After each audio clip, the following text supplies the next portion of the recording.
తీరని కోరిక. సోమాపురం అనే గ్రామంలో రామన్న అనే చాకలి ఒకడు ఉండేవాడు. అతని దగ్గర ఒక గాడిద ఉండేది. ప్రతిరోజూ రామన్న దాని వీపుమీద బట్టల మూటలు చెరువుకు తోలుకొని వెళ్లేవాడు. బట్టలు ఉతికి ఆరబెట్టి తిరిగి వచ్చేటప్పుడు ఇంటింటికి తిరిగా ఎవరి బట్టలు వారికి ముట్టజెప్పేవాడు.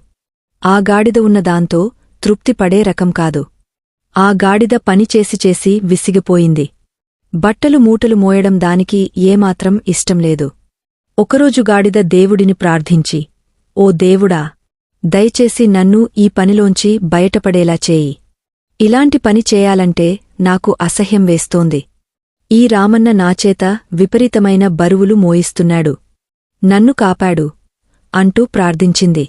గాడిద ప్రార్థనకు దేవుడు ప్రత్యక్షమై, నాకు నువ్వు చేసే చాకిరి గురించి తెలుసు. బరువైన మూటలు మోసే నీ పట్ల నాకు ఎంతో జాలి కలుగుతుంది. ఇకనుంచి నువ్వు చాకలి దగ్గర కాకుండా కుమ్మరి దగ్గర ఉండేలా అనుగ్రహిస్తున్నాను అని వరం ఇచ్చాడు దేవుడు. దానితో గాడిద ఆనందంగా కుమ్మరి గోపయ్య దగ్గరకు వెళ్లి ఉండసాగింది. కొన్ని రోజుల తర్వాత గాడిదకు ఆ పనికూడా విసుగుపుట్టింది. కుండలు మోసుకుని ఊరూరా సంతకు తిరిగా అమ్మడం కష్టంగా అనిపించింది. గాడిద తిరిగా దేవుడిని ప్రార్థించింది.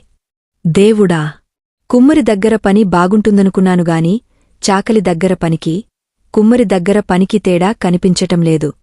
దయచేసి నాకు ఇంకేదైనా పని ఇవ్వు అన్నది.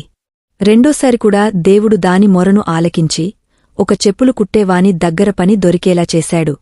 ఆ విధంగా కొన్ని రోజులు గడిచాయి. ఇక్కడ కూడా నాకు బాగోలేదు. నా చేత బరువులు మోయించి మోయించి నన్ను చంపేస్తాడు.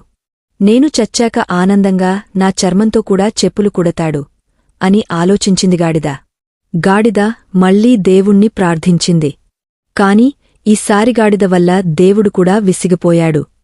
నిన్ను ఎందరి దగ్గరకు పంపినా శుద్ధదండగా. నీకసలు ఏ పనిలోనూ సంతృప్తి లేదు. ముందుగా నీవు చేసే పనిని ఇష్టపడటం నేర్చుకో. అప్పుడు నీకు ఏ పని చేసినా విసుగు పుట్టదు అని గాడిదను గట్టిగా మందలించాడు.